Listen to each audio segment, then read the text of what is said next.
je voudrais vous inviter à vous abonner à cette page et à recruter d'autres gens qui vont s'abonner. Pour quelle raison? Parce que c'est une chaîne qui est consacrée à la dézombification du peuple noir. Vous savez, en ma qualité de théologien, d'historien et d'expert en management public, je décide de mettre toute mon énergie et toute l'équipe qui travaille avec moi décide aussi de mettre toute son énergie à la dézombification du peuple noir. L'émission s'appelle Lumière sur le monde. Eh bien, cette lumière, ce n'est pas moi. Cette lumière, c'est le travail que nous faisons ensemble. Lorsque tout à coup, on réalise qu'on nous a roulé dans la farine, on réalise qu'on nous a trompés pendant, n'est-ce pas, des siècles, et que tout à coup, nous prenons conscience de nos ressources, nous prenons conscience de notre identité, et ayant pris conscience de tout cela, nous prenons la décision de partager ce que nous sommes, ce que nous comprenons avec les autres. Donc, nous avons besoin d'avoir une masse critique d'hommes et de femmes noirs réveillés qui vont changer, n'est-ce pas, leur pays respectif pour la gloire de nos ancêtres. Nos ancêtres méritent cela. Ils se sont sacrifiés pour nous et c'est à nous aujourd'hui de prendre le relais. Comment on le fait? On le fait en se dézombifiant et en dézombifiant les autres. Je vous invite donc à liker ce qui se fait sur cette chaîne, à le sharer, à le partager avec les autres, à vous abonner et si vous l'avez fait déjà, à recruter d'autres qui vont s'abonner. On est ensemble, on garde le moral car tant que va le moral, tout va.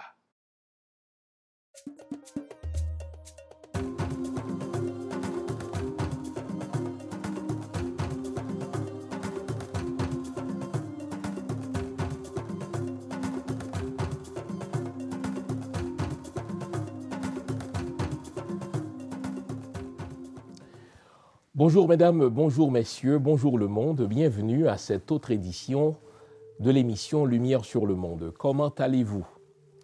J'espère que malgré les circonstances, vous vous portez bien. J'espère que vous avez passé une bonne semaine. J'espère aussi que vous allez nous consacrer la prochaine heure à l'analyse de l'actualité socio-politique haïtienne. Malheureusement pour nous, cette semaine, nous devons commencer l'émission par ce nouvel épisode dans ce feuilleton de tragédie par lequel passe notre peuple. Oui, c'est un feuilleton car à chaque semaine, il y a un nouvel épisode. Ce ne sont jamais de bonnes nouvelles, ce ne sont jamais des nouvelles réjouissantes, c'est toujours des nouvelles humiliantes qui nous parviennent semaine après semaine, que ce soit à l'intérieur du pays ou à l'extérieur du pays. Vous vous en souvenez sûrement, la semaine dernière, on s'est réveillé, je crois, un vendredi ou un samedi, avec cette terrible nouvelle qui était comme la chronique, n'est-ce pas, d'un massacre annoncé. Eh bien, des bandits dans l'Artibonite ont massacré près de 70 personnes. Ce n'était une surprise pour personne puisque ces bandits avaient annoncé qu'ils allaient massacrer des innocents. On a un gouvernement, on a un ministre de l'Intérieur, donc un chef de l'enseignement. Nous avons au sein du Conseil présidentiel de transition des gens qui disposent de sommes pour des services de renseignement. Nous avons à la primature des sommes qui sont allouées à même le budget national pour recueillir des renseignements. Et pourtant, malgré le fait que les bandits avaient prévenu qu'ils allaient massacrer des innocents, ils l'ont fait et ils l'ont fait impunément. Tout ce à quoi nous avons assisté, tout ce à quoi le gouvernement nous a permis d'assister, c'était une espèce de visite cosmétique. On a vu le Premier ministre se rendre, non pas sur les lieux. Le Premier ministre ne s'est pas rendu à Pont-Sondé, soyons clairs. On a vu le Premier ministre se rendre dans une espèce de centre hospitalier, se faire prendre en photo pour dire aux gens « je suis là ». Sauf que quelques heures plus tard, il a laissé Haïti vers de meilleurs cieux. Il est allé aux Émirats arabes unis, il est allé ensuite au Kenya. Le prétexte, c'est qu'il est allé convaincre ses homologues d'envoyer soit des équipements militaires pour aider nos policiers, soit à les convaincre, n'est-ce pas, des homologues d'envoyer des policiers en Haïti. Tout ceci, évidemment, n'est que du bluff. Un autre épisode dans ce feuilleton de tragédie, dans lequel notre peuple se trouve pieds et mains liés, eh bien, c'est la déportation massive des Haïtiens et des Haïtiennes de Saint-Domingue par l'État dominicain. On va faire la part des choses. On entend toutes sortes de choses. L'État haïtien donne l'impression qu'il fait quelque chose. Le coordonnateur, c'est-à-dire le président, le nouveau président du Conseil présidentiel, Leslie Voltaire, a convoqué sans succès l'ambassadeur de la République dominicaine accrédité à Port-au-Prince, mais ce dernier n'a même pas daigné se présenter et pour l'instant, l'État haïtien ne fait rien. La véritable question, c'est à qui la faute? Est-ce que Abinader, qui a fait campagne sur la question de l'immigration, est-ce qu'il a le droit de déporter du territoire de l'État qu'il dirige les illégaux? La triste nouvelle, c'est que oui, il a le droit de déporter les illégaux. Les États-Unis le font, le Canada, où je vis, le fait, la France le fait. Au fait, c'est un privilège régalien. C'est l'État qui décide souverainement du type d'immigrants qu'il veut recevoir ou non. Évidemment, il y a un aspect du droit international là-dedans. Ce n'est pas parce que je suis illégal sur votre territoire que je n'ai aucun droit. On a vu des scènes terribles. Nos frères et nos sœurs sont garrottés, ils sont ligotés comme autrefois à l'époque de l'esclavage. Moi, lorsque j'ai vu ces images-là, franchement, pour moi, c'était comme un coup de poignard. Des images en vérité poignantes. Des mères qui pleurent, qui ne veulent pas laisser la République dominicaine, qui préfèrent être humiliées par des Dominicains plutôt que de retourner chez elles, ces mères-là. Des ressortissants haïtiens qui préfèrent subir toutes sortes d'humiliations en République voisine plutôt que de retourner chez eux en Haïti. Mais il y a une question à se poser. Si malgré tout le mauvais traitement que subissent les Haïtiens en République dominicaine, ils préfèrent rester en République dominicaine plutôt que de retourner en Haïti, la seule conclusion à tirer, c'est qu'il fait mieux vivre en République dominicaine qu'en Haïti, quelles qu'en soient les conditions. Mais l'autre question à se poser, est-ce que Abinader a tort de déporter des immigrants illégaux? Je vais vous regarder dans les yeux, non. Et on dit cela, je suis immigrant moi-même. Si un jour le Canada décidait que tous ceux qui sont arrivés après telle année, peu importe, n'est-ce pas, les titres qu'ils détiennent ici, ils doivent rentrer chez eux, ben tiens, il me faudra rentrer chez moi. Car c'est l'État qui décide souverainement, encore une fois, du type d'immigrant qu'il reçoit.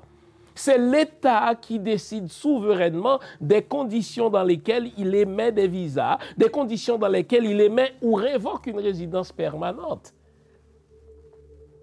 Parfois, l'État vous octroie une citoyenneté et il le révoque. Enfin, il la révoque quelque temps après. D'autres personnes peuvent naître sur le territoire. Il y a le fameux droit du sol dont les États modernes ne tiennent même plus compte. La preuve, c'est que la France a déchu de la citoyenneté française un frère, Kémy Séba, qui lui est né en France.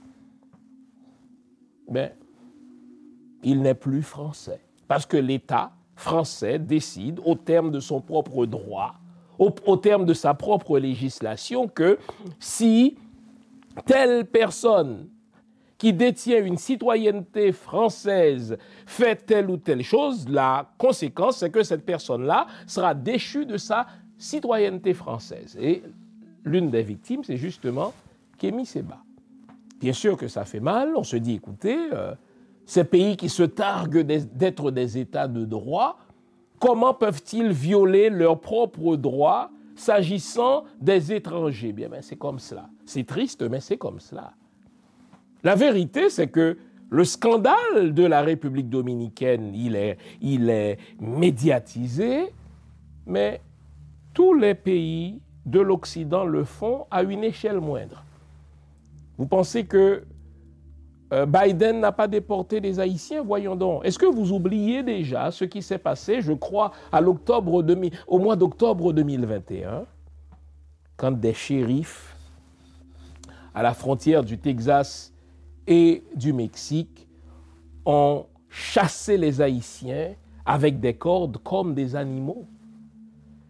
Barack Obama a déporté plus d'Haïtiens que George Bush n'en a déporté. Au fait, Barack Obama a déporté plus d'immigrants illégaux que tous les récents présidents mis ensemble. Et Biden a mâché dans son sillage. Vous pensez que si Donald Trump devient président des États-Unis, comme il est possible de l'être, vous ne pensez pas qu'il va déporter les Haïtiens en plus grand nombre encore que la République dominicaine, et cela malgré le fait que ces gens-là détiennent, n'est-ce pas, un papier légal pour entrer et rester aux États-Unis? Non, l'État peut révoquer sa propre législation, l'État peut revenir sur son propre droit, car c'est un fait bien établi que c'est un privilège régalien. L'État a le droit de décider qui est citoyen, qui ne l'est pas. L'État a le droit de décider qui est légal et qui ne l'est pas. Et quand il décide que ces étrangers-là sont illégaux, mais il les déporte. Oui, ça fait mal. Ça fait mal. Oui, ça fait mal de voir dans quelles conditions on déporte nos frères, on les ligote. J'ai vu une image encore plus terrible. Il y avait un Haïtien après lequel on courait pour le déporter, qui est allé se cacher sur un toit. Et vous savez quoi? On est allé le prendre et on l'a abattu comme un chien. Est-ce qu'il avait des droits? Bien sûr qu'il avait des droits. Mais ces droits-là, est-ce seulement à la République dominicaine de les reconnaître? N'est-il pas plus logique, n'est-il pas plus décent de commencer, de demander à l'État haïtien de traiter ses propres ressortissants comme des citoyens et non pas comme des animaux? Au fait, depuis que les Américains ont commencé à déporter les Haïtiens en République dominicaine, car ce sont les Américains qui ont commencé, pendant l'occupation américaine. Pourquoi? Parce que la République dominicaine était, au sens propre du terme, n'est-ce pas, une république bananière, une république de canne à sucre. Et donc, il y avait de gros intérêts américains en République dominicaine. C'était des gens riches qui investissaient et qui possédaient les industries sucrières en République dominicaine. Et ces gens-là avaient besoin de main-d'œuvre. Et donc, pendant l'occupation américaine, les Américains ont déstructuré l'économie haïtienne. Les Américains ont déstructuré la paysannerie haïtienne et ont forcé, je dis bien, ils ont forcé les Haïtiens à laisser leur pays pour se rendre en République dominicaine, dans les bâtis. Mais depuis ces années-là, on parle des années 1915, 1916, 1917, 1918, tous les gouvernements haïtiens, je dis bien tous les gouvernements haïtiens, à commencer par Vincent le salaud, jusqu'au gouvernement actuel, tous les gouvernements haïtiens sont coupables du mauvais traitement que subissent nos frères en République dominicaine. Donc, c'est bien de s'indigner. Je pense que ce qui se passe là-bas en République dominicaine est révoltant. Je suis solidaire de mes frères qui sont déportés dans des conditions infrahumaines. Mais ne me demandez pas de condamner Abinader. Abinader a fait campagne, entre autres, sur la question de la migration illégale des Haïtiens en République dominicaine. Donc, c'était une chronique annoncée. Donc, ne venez pas jouer à la Vierge offensée et tenter de nous faire croire, vous, les dirigeants haïtiens, que cela vous a pris au dépourvu. Non, j'ai reçu au moins 3 experts sur ma chaîne, là. Et voilà quelques mois, en tout cas pendant la campagne présidentielle, entre autres mon ami le professeur Jean-Rony Monestime, qui nous annonçait qu'Abinader allait effectivement déporter des Haïtiens. Mais le véritable coupable, est-ce Abinader qui décide souverainement, selon la législation de son pays, du type d'immigrant qu'il veut recevoir? Vous direz qu'il est raciste, avec raison. Vous direz qu'il est un nazi, avec raison.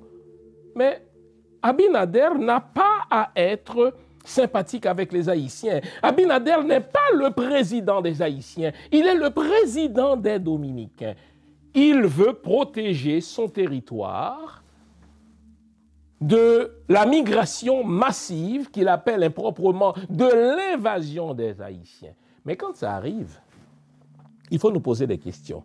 Pourquoi, malgré ces mauvais traitements que nous subissons, les amis, depuis les années 20, est-ce que vous allez vous souvenir du massacre, n'est-ce pas, des années 20, des années 30? Est-ce que vous vous rappelez, n'est-ce pas, de l'indemnité que l'État haïtien a acceptée des mains du gouvernement dominicain sur le dos des Haïtiens? Les Haïtiens n'ont jamais vu la couleur de cet argent. Et quelle somme ridicule. Mais depuis Vincent, Lescaut, Magloire, on va accepter, estimer les Duvalier et ceux qui lui ont succédé. Dites-moi, quand est-ce qu'un gouvernement haïtien a défendu les ressortissants haïtiens en République dominicaine? Mieux, dites-moi, quand est-ce qu'un gouvernement haïtien a tout fait pour faire en sorte que l'haïtien se sente si bien chez lui qu'il ne soit pas obligé d'aller subir des humiliations en République dominicaine? Haïti, dans toute calamité, prêté maconais à histoire, à héritage. Haïti, pays fragile, pays qu'on s'y prenne. N'a pas de suspendement des pour héritage, eh bien, mêlé. Samedi 16 novembre, à cette étape, dans Coral Spring Center for the Arts, Yol des Roses, à qui on l'a trié l'autre belle artiste pour le fourrager dans l'histoire, nous, pour aider nous comprendre, tête nous.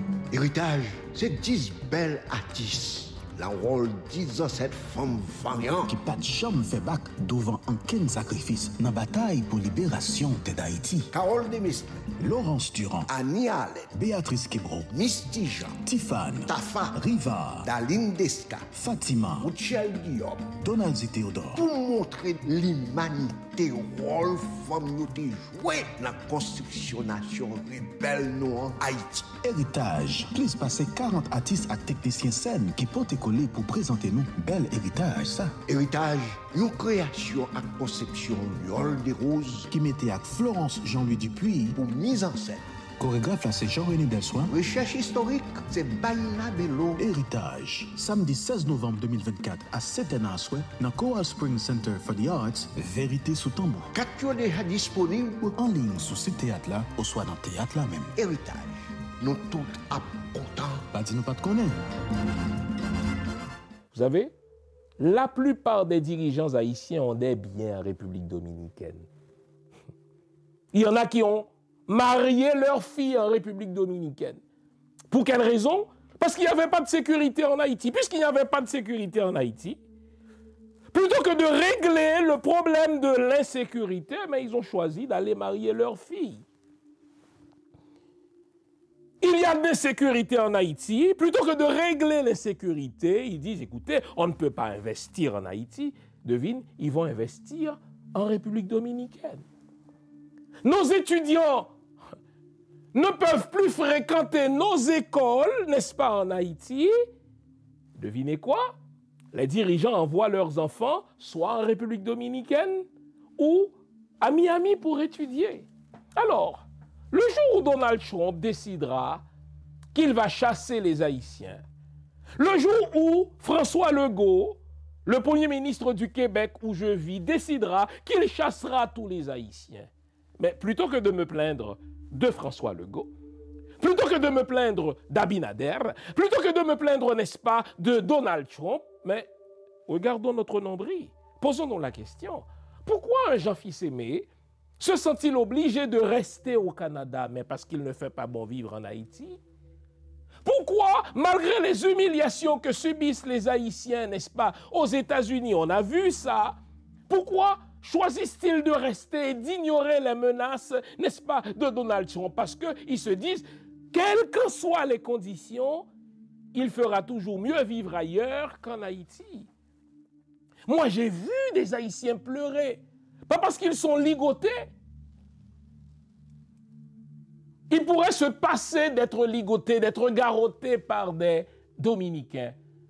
Si vous enlevez, n'est-ce pas, la corde, si vous enlevez la menotte, l'Haïtien va fuir. Mais savez-vous quoi? Il ne va pas fuir vers Haïti, il va fuir vers le tréfonds de la République dominicaine. Posons-nous la question. Qui est responsable de cela? Est-ce Abinader? Pas du tout. Abinader a peut-être fait des excès. La population dominicaine a fait des excès sûrement qui sont condamnables, mais Abinader n'a pas tort. Pas plus que Donald Trump n'a tort, pas plus que Barack Obama n'a eu tort, pas plus que Emmanuel Macron n'a tort, pas plus que Legault n'a tort, pas plus que Trudeau n'a tort de décider du type d'immigrants qu'ils reçoivent chez eux. Alors, quand nos ressortissants subissent des humiliations ailleurs, une fois que l'indignation est passée, une fois que la révolte est passée, soulevons-nous contre l'État haïtien. Car le véritable responsable des humiliations que subissent les Haïtiens en République dominicaine, le véritable responsable des humiliations que les Haïtiens subissent au Brésil, que les Haïtiens subissent au Mexique, que les Haïtiens subissent au Canada, que les Haïtiens subissent aux États-Unis, le premier responsable et l'ultime responsable, ce ne sont pas ces États-là, ces États qui peuvent choisir d'être accueillants ou de ne pas l'être, ces États qui ont le droit de décider qui ils vont accueillir et qui ils n'accueilleront pas, le premier responsable de tout cela, c'est l'État haïtien. Parlons-en. Alors, au-delà de l'indignation que nous, les Haïtiens, on appelle, n'est-ce pas, collet tête cabrite, au-delà de ces envolées oratoires, de ces effets de toge qui sont plutôt à consommation locale, on va regarder la réalité en face. On va se poser les vraies questions. On va refaire l'histoire de notre immigration en République dominicaine. Et à chaque fois, vous allez voir, s'il est vrai que la République dominicaine a fait des excès en massacrant, n'est-ce pas, les Haïtiens, s'il est vrai que la République dominicaine a commis des crimes, l'État dominicain a commis des crimes en bafouant les droits des Haïtiens qui sont plutôt nés en République dominicaine, il n'en demeure que l'ultime responsable de tout cela, c'est l'État haïtien. Pourquoi avons-nous des premiers ministres? Pourquoi avons-nous des diplomates?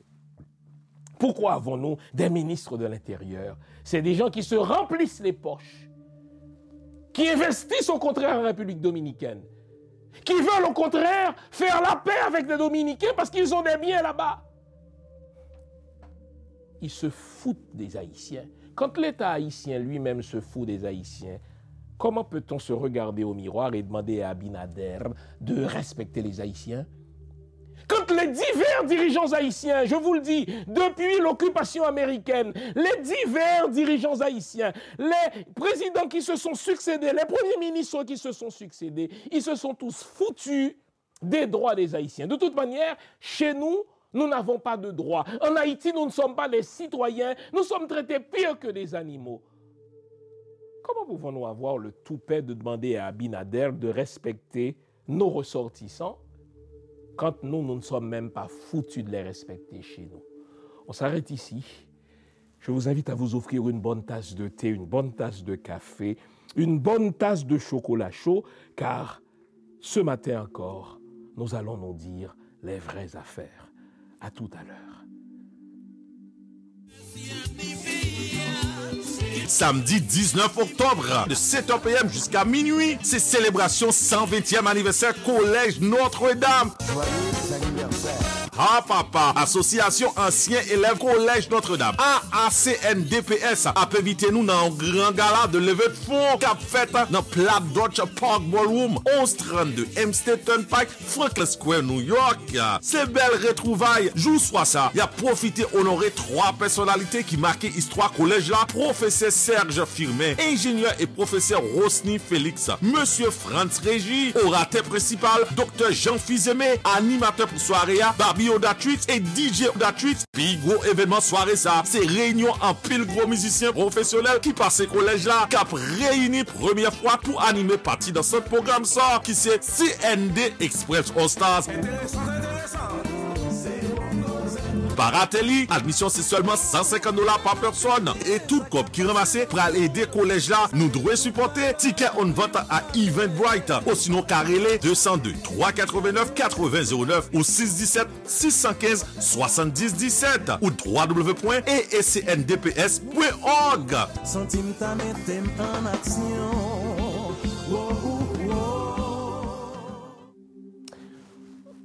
Revenons donc à cette humiliation terrible, qui n'en est pas la première, que nos frères et nos sœurs subissent en République dominicaine. Et je vous ai dit, je vais le maintenir jusqu'à la fin, que le premier responsable, c'est l'État haïtien. Je vais vous rappeler quelque chose.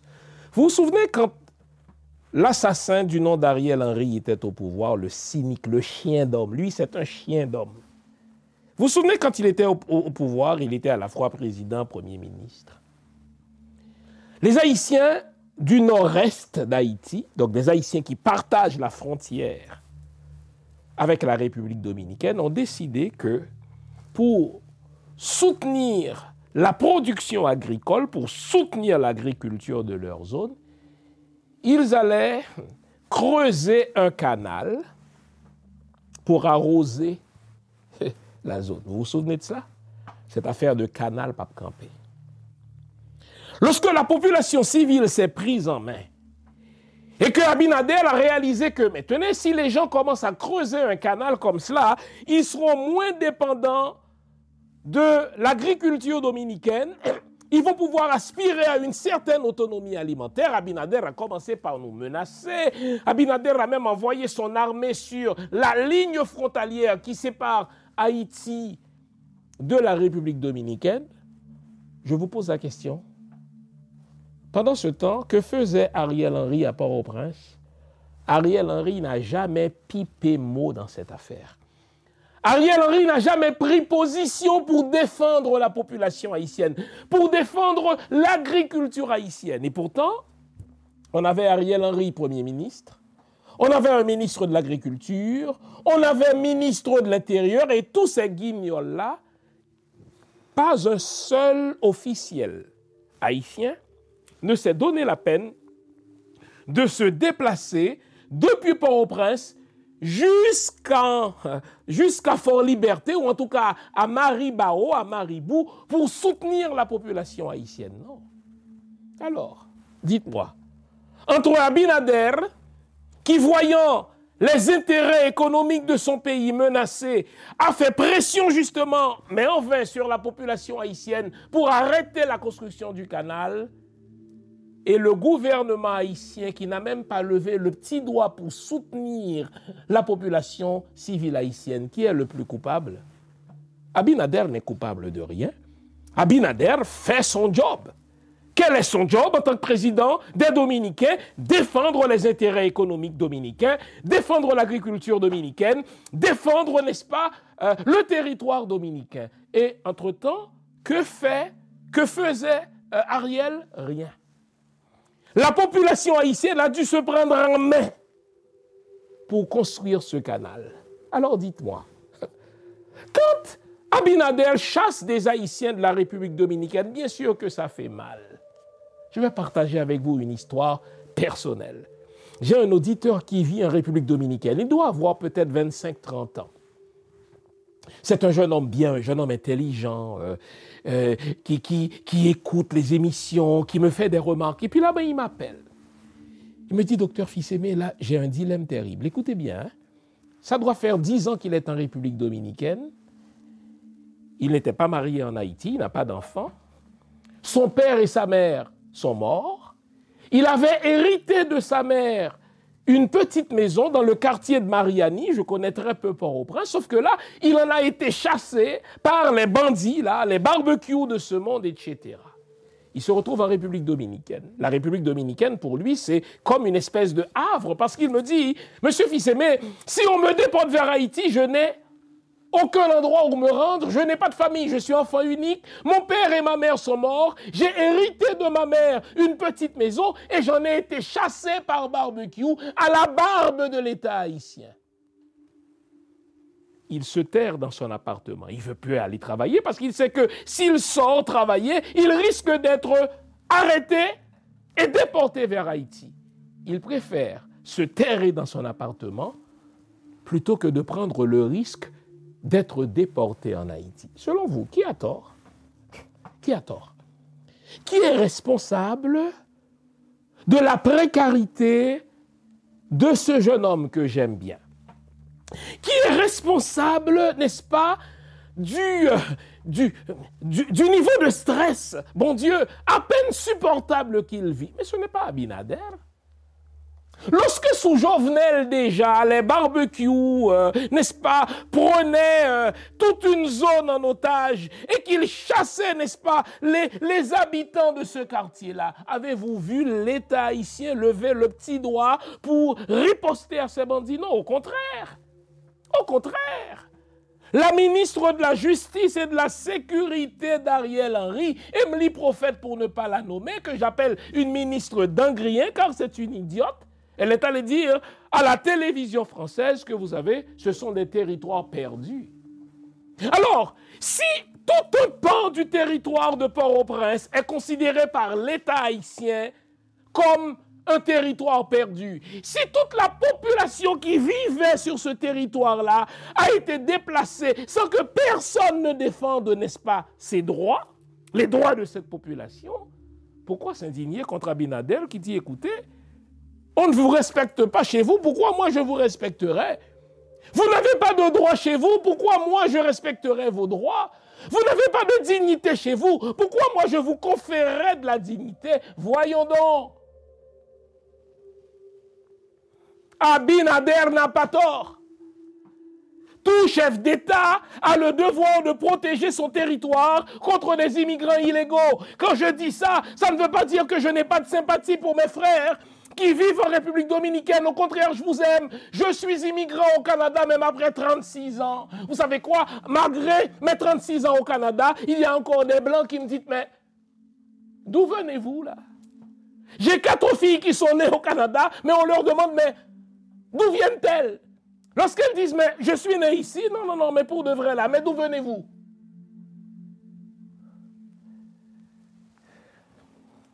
Si votre propre pays ne vous reconnaît pas des droits, si votre propre gouvernement ne vous reconnaît pas des droits, ne vous attendez pas à ce que des gouvernements étrangers vous reconnaissent des droits. Si vous menez une enquête, vous allez voir, parmi les ministres actuels, il y en a qui ont des biens en République dominicaine. Si vous menez une enquête, parmi ceux qui sont au sein du conseil présidentiel, il y en a qui ont des maisons cossues, il y en a qui ont des investissements là-bas, il y en a même qui ont, n'est-ce pas, des enfants qui étudient là-bas. Vous savez quoi? Jean-Max Bellerive qui a volé l'argent, une bonne partie de l'argent de la reconstruction de notre pays en République, après le tremblement de terre, mais il a des biens en République dominicaine. Vous avez vu ces reportages de ces sénateurs qui ont des biens en République dominicaine. Moi, je connais un sénateur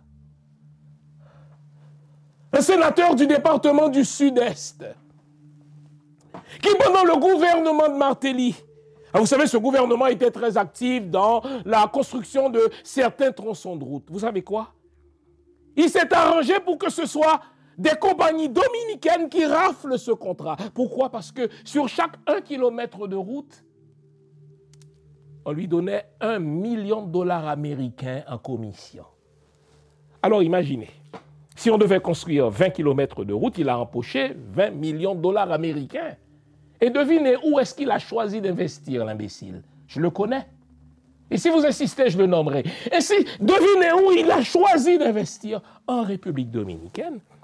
Pensez-vous que sénateur qui est payé pour faire des lois, pensez-vous que sénateur qui est payé, n'est-ce pas, pour défendre la souveraineté nationale, pensez-vous que ces sénateurs-là vont vous défendre contre Abinadel? Voyons, ils ne vont pas le faire. Parce que s'ils le font, et que les choses se gâtent véritablement entre l'État dominicain et l'État haïtien, on risque de séquestrer leurs biens, on risque de séquestrer leurs stations d'essence, on risque de séquestrer, n'est-ce pas, leur hôtel, on risque de séquestrer encore, n'est-ce pas, les maisons qu'ils ont en location là-bas. Ils vont fermer leur gueule, ils vont laisser les Haïtiens subir des humiliations et on va les déporter, ils s'en foutent. De toute manière, ce n'est pas seulement en République dominicaine que les Haïtiens n'ont pas des droits. Fondamentalement en Haïti, les Haïtiens n'ont pas des droits. Les Haïtiens ne sont même pas traités comme des animaux en Haïti, ils sont traités comme des objets. Vous nous l'avez demandé, nous avons le plaisir de vous apprendre que désormais, nos émissions, toutes nos émissions, sont disponibles avec des sous-titrages en 3 langues, en français, en anglais et en créole. Nous sommes conscients que l'émission Lumière sur le Monde est devenue une véritable plateforme familiale autour de laquelle des parents et des enfants se réunissent pour s'informer de ce qui se fait en Haïti, en Afrique ou ailleurs dans le monde. Pour vous faciliter la vie, nos émissions sont désormais disponibles avec des sous-titrages en 3 langues, français, créole et anglais. Nous progressons avec vous, nous marchons avec vous, de manière à relever nos communautés et nos peuples. Nouveau, toutes nos émissions sont disponibles avec des sous-titrages en français, en anglais et en créole. Remontons l'histoire.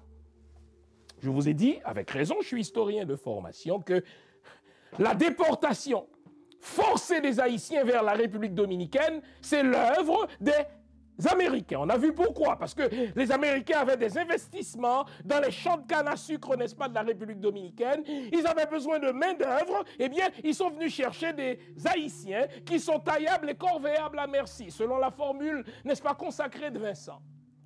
Donc, c'est les Américains qui ont commencé. Mais lorsque, en 1937, Trujillo a massacré des milliers d'Haïtiens, ce ne sont pas les Haïtiens qui ont défendu, ce n'est pas le gouvernement haïtien, ce ne sont pas les dirigeants haïtiens qui ont défendu les Haïtiens.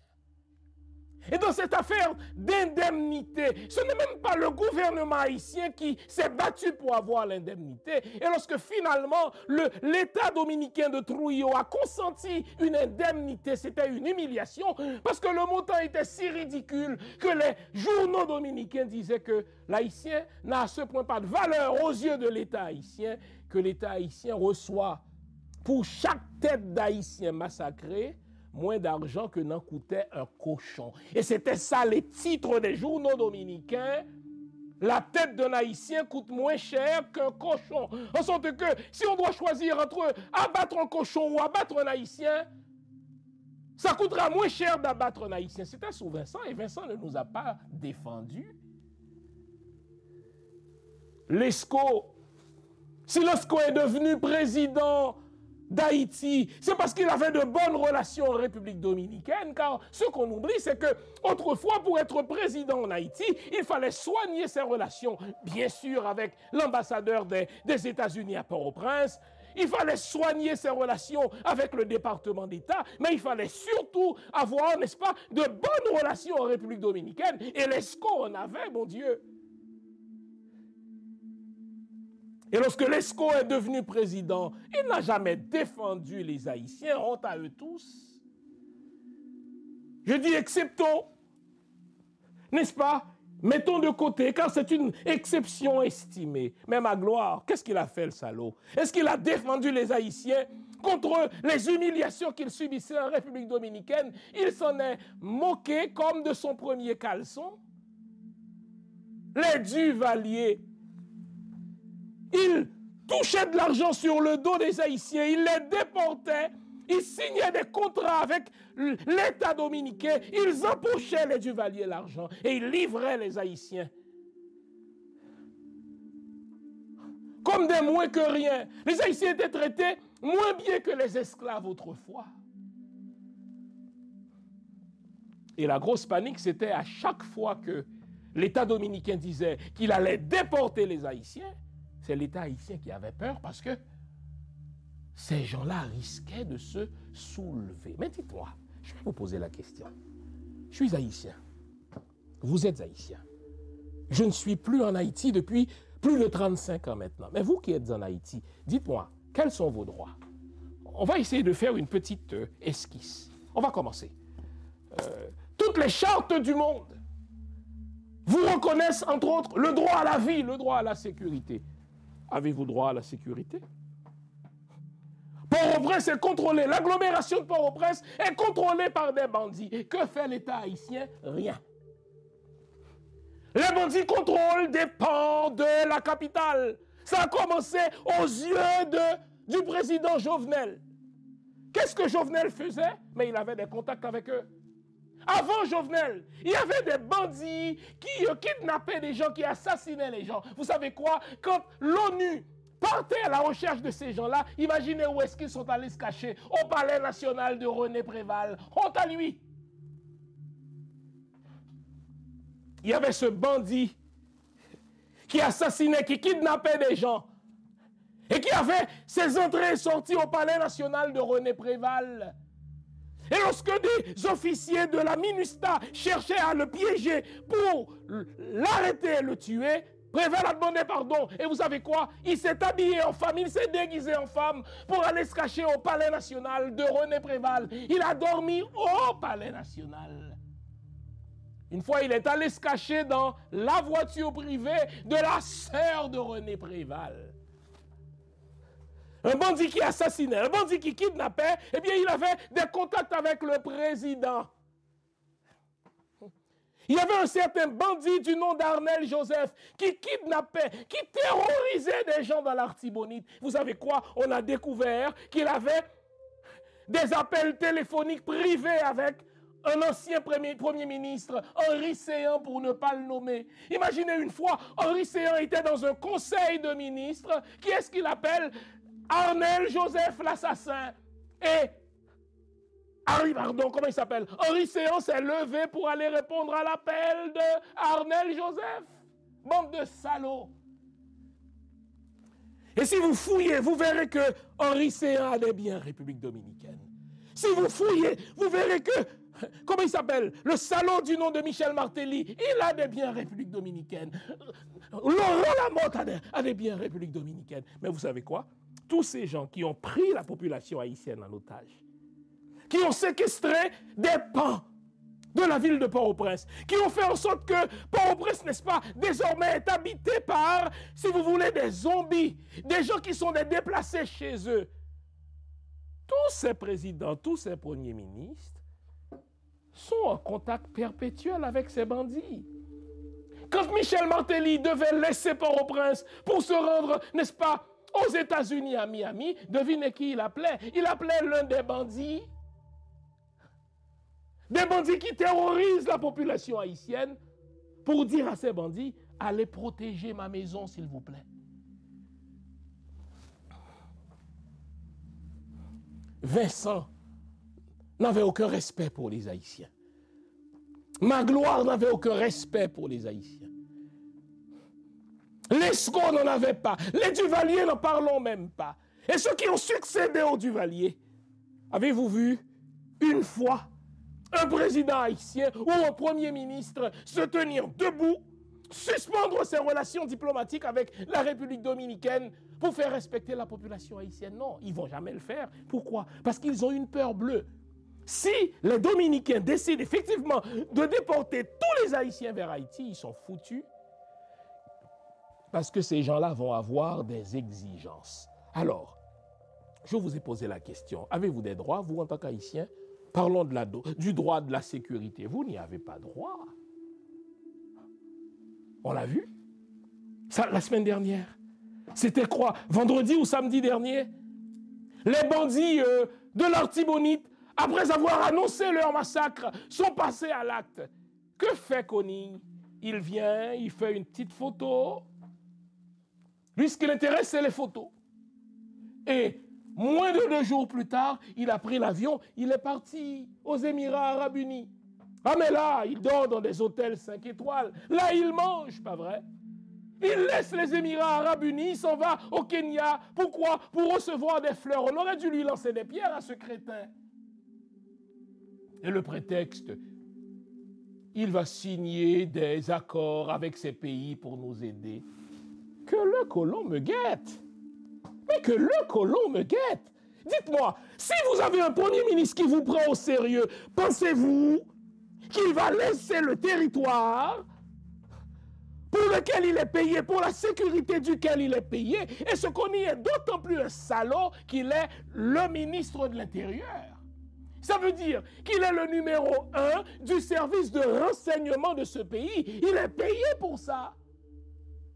Il y a une somme qui est allouée au service de renseignement de son gouvernement. Non seulement les bandits avaient annoncé qu'ils allaient massacrer les Haïtiens, ils sont passés à l'acte et moins de 2 jours plus tard, l'imbécile, il prend l'avion, il se rend aux Émirats Arabes Unis. Et il part avec sa ministre des Affaires étrangères. Qu'est-ce qu'une ministre des Affaires étrangères a à foutre là-bas? Et je vous mets au défi de me dire qu'est-ce qu'ils font de sérieux. Dans leur chambre, ils mangent, ils rient, ils se livrent à des orgies, c'est ce qui se faisait sous Martelly. Et ils vont revenir, ils vont donner une petite conférence de presse. Nous avons signé tel accord, mais merde! Vous n'avez même pas de respect pour votre population et vous pensez que les étrangers vont avoir du respect pour vos propres frères. Mais voyons donc, voyons donc. Regardez, Leslie Voltaire qui est fraîchement installé comme président du Conseil présidentiel, il a convoqué l'ambassadeur de la République dominicaine pour explication. Et vous savez quoi? Geste inamical, on ne peut plus, l'ambassadeur ne répond même pas. Quand ça arrive, vous faites 2 choses. Si Leslie Voltaire ne le savait pas, je vais le lui apprendre. Quand ça arrive, vous faites 2 choses. Vous rappelez votre ambassadeur, vous déclarez cet ambassadeur persona non grata et vous suspendez vos relations diplomatiques. OK? Quand on convoque un ambassadeur qui est accrédité dans une capitale, il n'a pas le choix, il faut qu'il se présente. Je vous rappelle quelque chose. Les amis, Haïti, dans toute calamité, prêté Macronet à histoire, à héritage. Haïti, pays fragile, pays qu'on s'y prend. Non pas de suspendement pour héritage, eh bien, mêlé. Samedi 16 novembre, à cette étape, dans Coral Spring Center for the Arts, Yol des Roses, à qui on l'a trié l'autre belle artiste pour le fourrager dans l'histoire, nous, pour aider nous comprendre, peut-être nous. Héritage, c'est 10 belles artistes. La rôle 10 ans cette femme variante qui pas de chambre fait bac devant un ken sacrifice dans la bataille pour libération d'Haïti. Carole Demestre, Laurence Durand, Annie Allen, Béatrice Kebro, Misty Jean, Tiffane, Tafa, Riva, Daline Desca, Fatima, Michel Guillaume. Donald Théodore. Pour montrer l'humanité, rôle femme nous te joué dans la construction nation rebelle nous en Haïti. Héritage. Plus passer 40 artistes et techniciens scène qui portent coller pour présenter nous bel héritage ça. Héritage, une création à conception Yol des Roses Qui mettait avec Florence Jean-Louis Dupuis. pour mise en scène. Chorégraphe là c'est Jean-René Delsoin. Recherche historique, c'est Baila Bello. Héritage. Samedi 16 novembre 2024 à 7h souhait dans Coral Spring Center for the Arts. Vérité sous tambour. Quatre déjà disponible. En ligne sur ce théâtre là, ou soit dans le théâtre là même. Héritage, nous tous à content. Pas dis nous pas de connaître. Je vous rappelle quelque chose. Au début de la guerre russo-ukrainienne, le Canada est très impliqué dans l'armement des Ukrainiens. À un moment donné, le président russe a fait une déclaration. Mais la ministre des Affaires étrangères du Canada a convoqué l'ambassadeur de la Russie accrédité à Ottawa, mais il n'avait pas le choix que d'y aller. Quand vous êtes convoqué comme ambassadeur, vous y allez, n'est-ce pas, pour donner des explications de votre gouvernement, bien sûr pour faire de la propagande. Il n'a à ce point pas de respect pour nous, mais nous sommes 9 présidents, voyons donc. Il n'a à ce point pas de respect pour nous que vous le convoquez, il n'y va pas. Et vous ne faites rien. Vous savez quoi? Vous le déclarez persona non grata. Vous rappelez votre ambassadeur et vous suspendez les relations diplomatiques. De toute manière, à quoi cela nous sert-il d'avoir un ambassadeur en République dominicaine? C'est des racketteurs. Vous vous souvenez? On a chassé des consuls à coups de pied dans le cul. On a chassé des ambassadeurs à coups de pied dans le cul sous le gouvernement de Claude Joseph. Pourquoi? Parce que ces derniers faisaient des raquettes en République dominicaine. Alors, un ambassadeur d'Haïti en République dominicaine, ça sert à quoi? À rien. Je parie que ces gens-là regardent des films porno dans leur bureau. Je parie qu'ils se masturbent, ils foutent rien. Alors, vous convoquez un ambassadeur accrédité dans votre capitale pour explication, tandis que les ressortissants de votre pays se font massacrer, il ne répond pas à la convocation, vous le déclarez persona non grata, vous lui donnez 24 heures pour déguerpir et vous rappelez votre ambassadeur. Mais ils ne le feront pas. Ils ne le feront pas. Leslie Voltaire se fait soigner en République dominicaine. Il se fait soigner en République dominicaine. Penses-tu qu'il prendrait le risque de suspendre les relations diplomatiques entre Haïti et la République dominicaine, ou irait-il se faire soigner?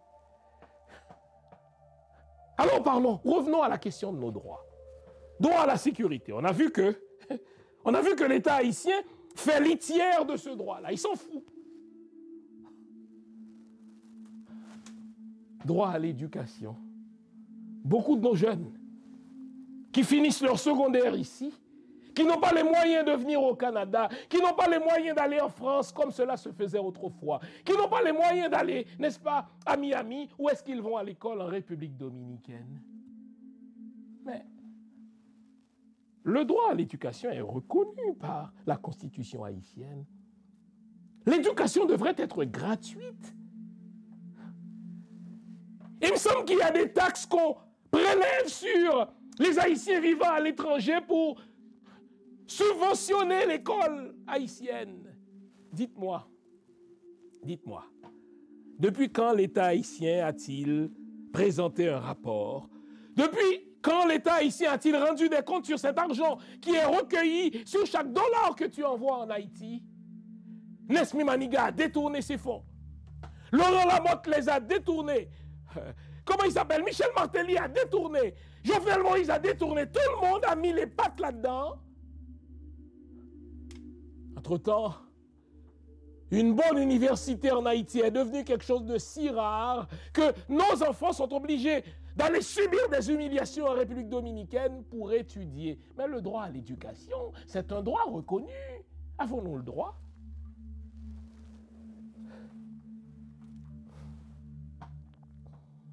Nous n'avons aucun droit.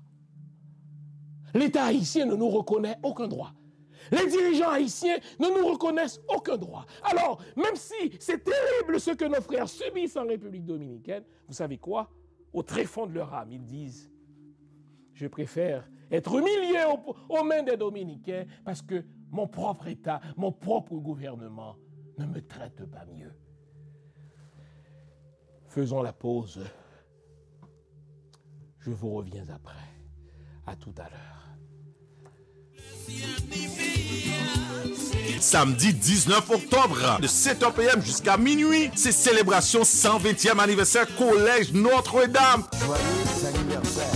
Ah papa, Association Anciens Élèves Collège Notre-Dame, AACNDPS, a invité nous dans un grand gala de levée de fonds cap fait dans Platt Dodge Park Ballroom, 1132 Hempstead Turnpike, Franklin Square, New York. Ces belles retrouvailles, jour soit ça, il a profité honorer 3 personnalités qui marquaient histoire collège là, professeur Serge Firmin, ingénieur et professeur Rosny Félix, monsieur Franz Régie, orateur principal, docteur Jean Fizemé, animateur pour soirée, Barbie Odatrix et DJ Odatrix. Puis gros événement soirée ça, c'est réunion en pile gros musiciens professionnels qui passent collège là, cap réuni première fois pour animer partie dans ce programme ça, qui c'est CND Express All Stars.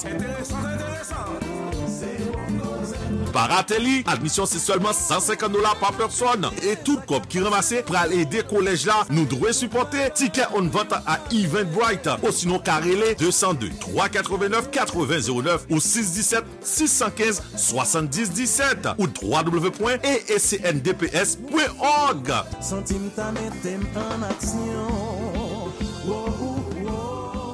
Vous savez quoi? Il y a une règle.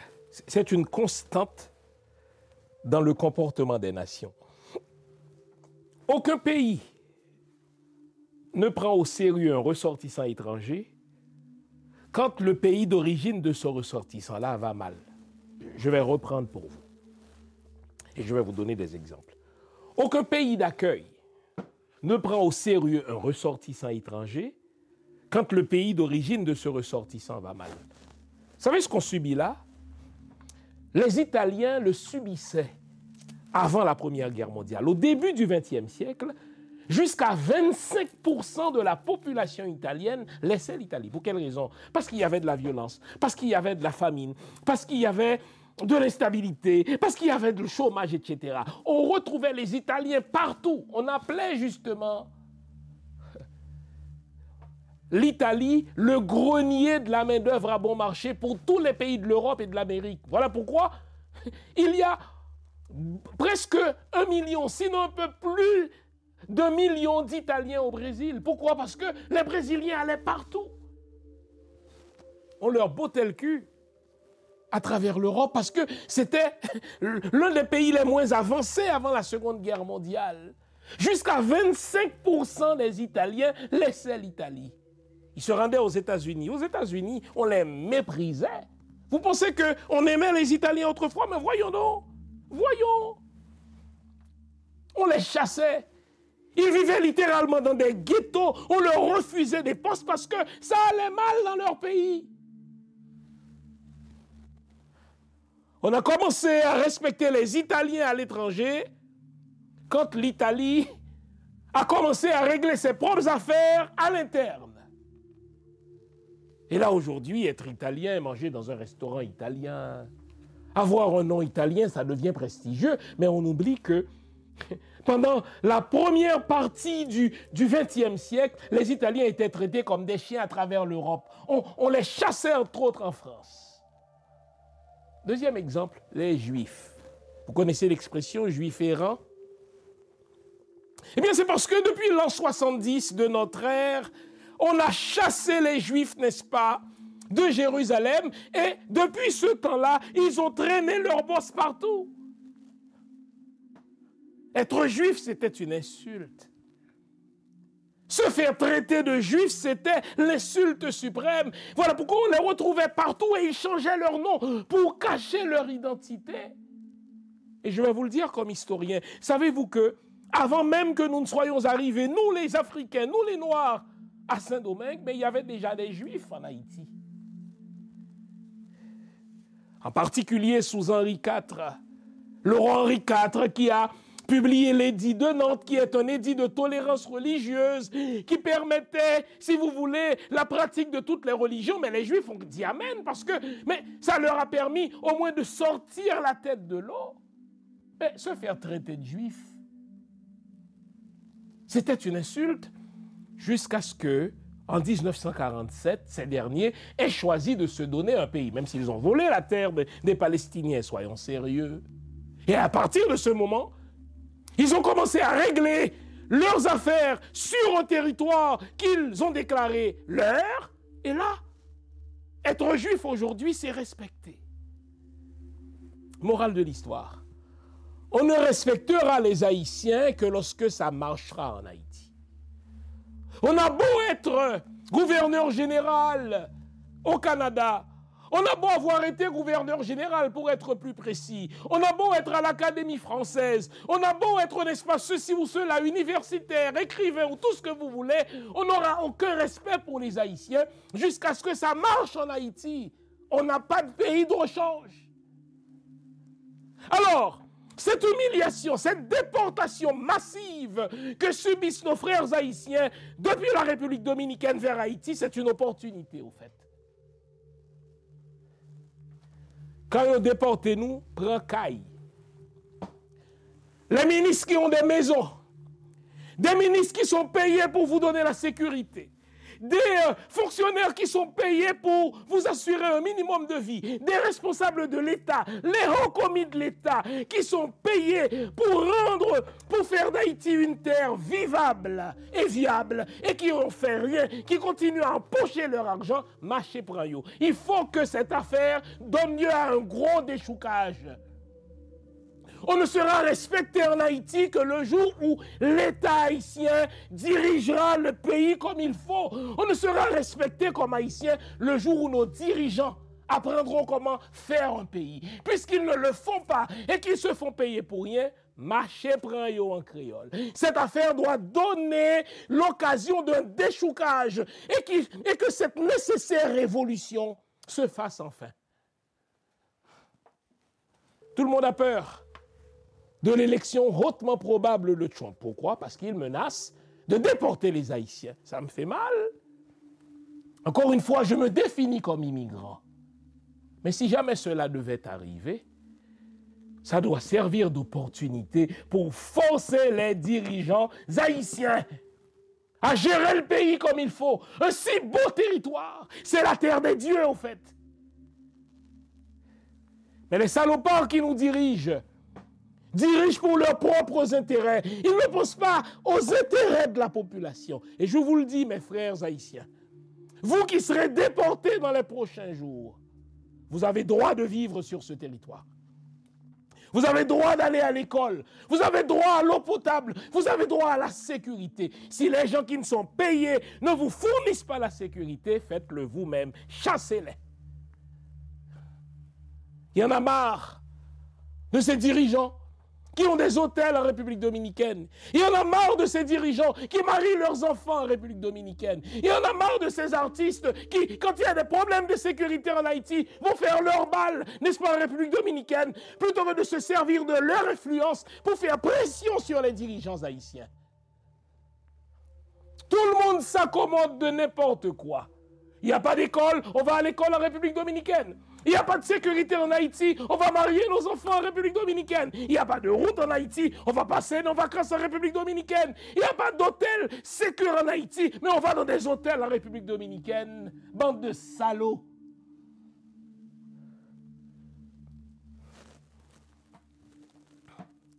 Que les déportés se servent de cette déportation comme d'une opportunité pour faire en sorte que les dirigeants rendent des comptes. Quelle est cette affaire? D'un Premier ministre qui est à la fois Premier ministre et ministre de l'Intérieur, donc il est le numéro 1 du renseignement. Des bandits assassinent des civils de la population haïtienne, il ne rend pas compte. Il s'en va se livrer à des orgies aux Émirats arabes unis. Il va recevoir des ordres de la main de Laurent Lamotte. Lui est le voleur par excellence. Il va rentrer, il va donner une petite conférence de presse, il va mentir, n'est-ce pas, comme il respire. Et il va nous raconter des salades, n'importe quoi. Et entre-temps, la population haïtienne continue de se faire séquestrer, de se faire déplacer, de se faire humilier par la faute des dirigeants haïtiens. Au fait, comme disent les Chinois, derrière chaque crise, il y a une opportunité. Derrière cette crise de déportation, qui n'en sera pas la dernière, hein, je vous le dis. Qui n'en sera pas la dernière, je vous le dis. Prenez très au sérieux les menaces de Trump. Il est très probable que Trump revienne à la Maison-Blanche. Et s'il revient, ne serait-ce que pour montrer à quel point il est tough, il va nous déporter. Plutôt que de nous plaindre, nous devons nous servir de cela comme d'une opportunité pour botter le cul aux dirigeants haïtiens, ces dirigeants inconscients, ces dirigeants rapaces, ces dirigeants sans aucune conscience identitaire, déchouqués pour qu'ils apprennent à bâtir un pays. Regardez, pour la consommation internationale, ils vont porter plainte à l'OEA. Mais bon Dieu, que va faire l'OEA? Qu'est-ce que l'OEA peut faire contre la République dominicaine? Abinader va tout simplement faire la démonstration que ces gens qui se retrouvent sur son territoire sont illégaux. Puisqu'ils sont illégaux, il fait précisément ce que font les États-Unis, il fait précisément ce que fait le Canada, il fait précisément ce que fait la France. Quant aux excès, il va les regretter. Il va s'en excuser. À la rigueur, il paiera une indemnité, mais souvenez-vous de l'indemnité qu'Haïti a reçue sous Vincent. On a reçu moins d'argent pour un cochon que pour la tête d'un Haïtien. Et si jamais l'OEA devait vraiment sortir un rapport, mais il va voter une motion de blâme contre la République dominicaine, la vie continuera. De toute manière, qui s'occupe véritablement des Haïtiens? Personne. Personne. Personne. Frères et sœurs haïtiens, nous sommes seuls. Nous sommes seuls. Nos ancêtres l'avaient réalisé. Dessalines avait réalisé que pour son indépendance, pour l'indépendance d'Haïti, il ne pouvait compter sur personne que sur les Haïtiens. Christophe avait compris que pour développer son royaume, il ne pouvait compter que sur les Haïtiens. Arrêtons de compter sur les autres. Arrêtons de compter sur l'OEA. L'autre appelait l'OEA la pute. Arrêtons de compter sur les Nations Unies. Nous sommes dirigés par des imbéciles. Il faut que je vous raconte ça.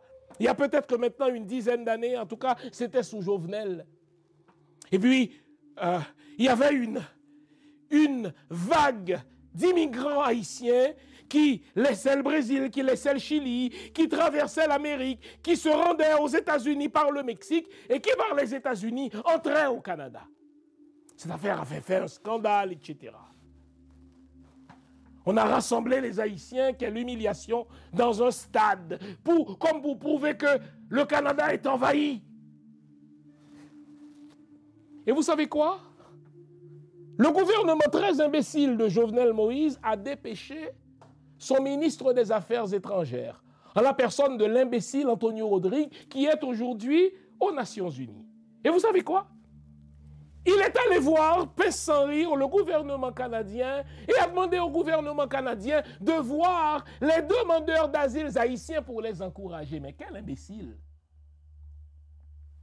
Quiconque a passé ne serait-ce qu'une heure dans un cours de droit international portant sur le droit d'asile, c'est que quand on demande l'asile contre son pays, on demande au pays qui nous accueille de nous protéger contre notre propre pays. Alors imaginez le ministre des Affaires étrangères haïtien qui est venu au Canada, pince sans rire, pour demander au Canada d'aller voir les demandeurs d'asile haïtiens pour les encourager. Mais on lui a fermé la porte. Il a cherché à voir le maire lui a dit non. Il a cherché à voir la ministre des Affaires internationales du Québec. La dame lui a dit non. Finalement, il est reparti bredouille pour cause d'imbécilité. Vous imaginez par quel type de personnes nous sommes dirigés? Il est ministre des Affaires étrangères et il ne sait pas qu'un demandeur d'asile demande la protection d'un pays étranger contre son propre pays. Et aujourd'hui, devinez quoi? Il est ambassadeur d'Haïti aux Nations Unies. Comble d'imbécilité. Nous sommes dirigés par des gens inconscients, des gens incapables, des gens incompétents, des gens rapaces, de grands mangeurs, des cocorates, comme on dit chez nous.